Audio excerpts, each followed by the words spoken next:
कभी कभी किसी छोटी सी बात को लेकर भी हमारा मन अशांत हो जाता है।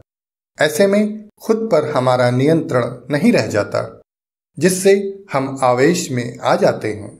उस आवेश की घड़ी में कभी कभी हम कुछ ऐसा कर जाते हैं जिसके परिणाम दूरगामी होते हैं और अक्सर उसके लिए हमें बाद में पछताना भी पड़ता है।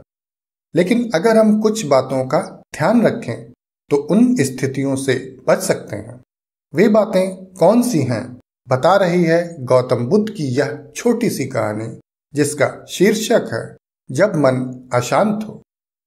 एक बार की बात है, शाम का समय था। गौतम बुद्ध एक शिला पर बैठे डूबते सूरज को निहार रहे थे। तभी एक भिक्षुक वहां दौड़ता हुआ आया और बोला, गुरुवर, आप यहाँ बैठे हैं? मैं कब से आपको खोज रहा था। आप जल्दी से मेरे साथ चलिए। क्या हुआ वत्स? गौतम बुद्ध ने पूछा। तुम इतने अशांत क्यों हो?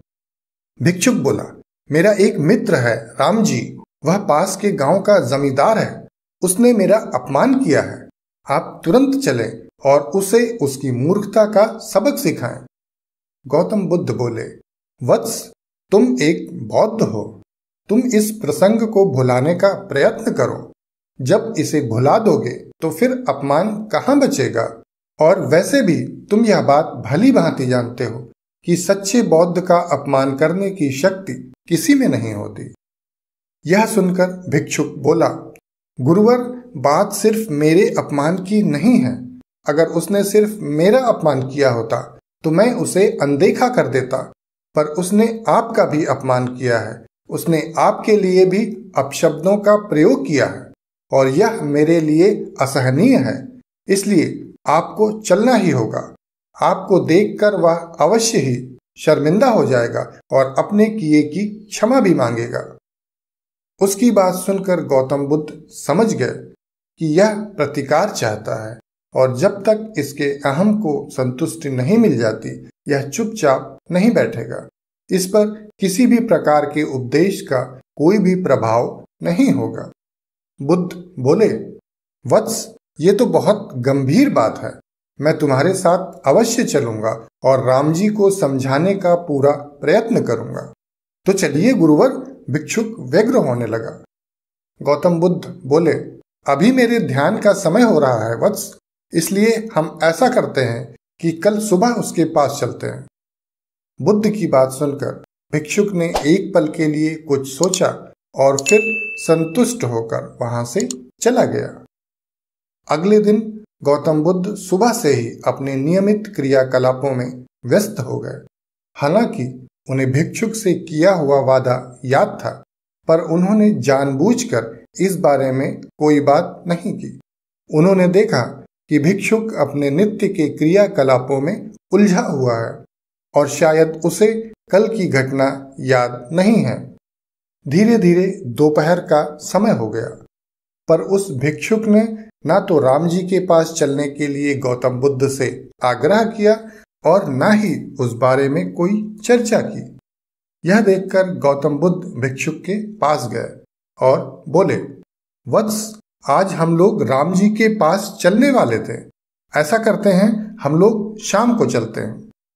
यह सुनकर भिक्षुक बोला, गुरुवर, कल रात को मैंने सोते समय उस घटना पर पुनर्विचार किया।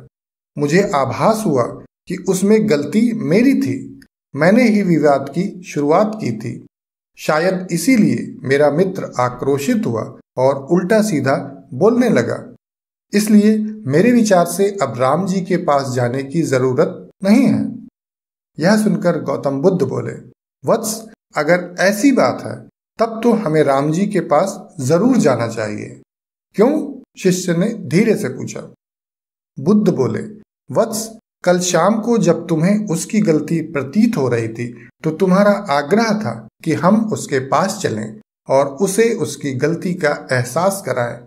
पर जब आत्मावलोकन करने के बाद तुम्हें अपनी गलती का भान हो गया है तो तुम्हें भी उससे क्षमा मांगनी चाहिए। इससे तुम्हारे मित्र का मन तुम्हारे प्रति साफ हो जाएगा और तुम्हारा चित्त भी पूरी तरह से शांत हो जाएगा। दोस्तों, यह घटना हमें बताती है कि जब भी हमारे जीवन में कोई ऐसी बात हो जो हमें आवेशित करे, अशांत करे, तो हम तत्काल उसको लेकर किसी नतीजे पर ना पहुंचें।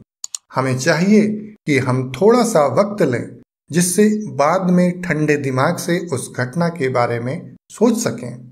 जब हम कुछ अंतराल के बाद उस घटना के बारे में सोचेंगे, तभी हम निरपेक्ष भाव से उसके बारे में विचार कर सकेंगे। तभी हम अपनी त्रुटियों के बारे में भी जान सकेंगे। और जब हम अपनी त्रुटियों को जान जाएंगे, तो उस भिक्षुक की तरह ही घटना के प्रति हमारा नजरिया खुद ब खुद बदल जाएगा और हमारा चित्त भी पूरी तरह से शांत हो जाएगा।